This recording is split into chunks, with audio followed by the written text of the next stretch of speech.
दोस्तों आज हम प्रतिशत निकालने के कुछ फंडे तैयार करने वाले हैं। तो मान लेते हैं किसी संख्या का हम 5% निकालते हैं।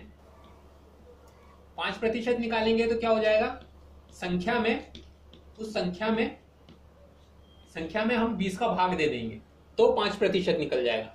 मान लेते हैं कि हम एग्जाम्पल के लिए मान लेते हैं कि हम 500 का 5% निकालते हैं, तो इसमें 20 का भाग दिए तो ये 0 से 0 कटा और 2 से 50 कितने बार कटा, 25 बार।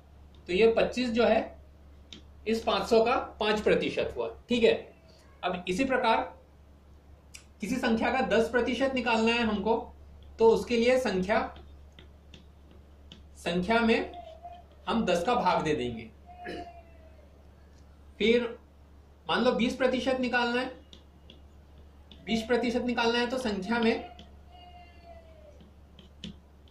में हम 20 का, हम यहां पे संख्या में 5 का भाग दे देंगे।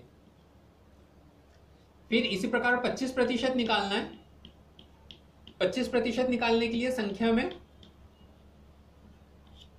25% निकालने के लिए संख्या में 4 का भाग देंगे।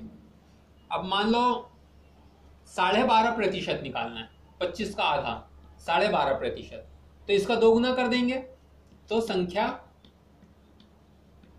में 8 का भाग दे देंगे हम।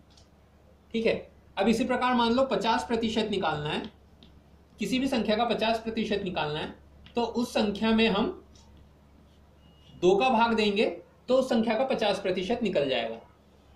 तो ये प्रतिशत के कुछ फंडे थे जो याद रखना है हमने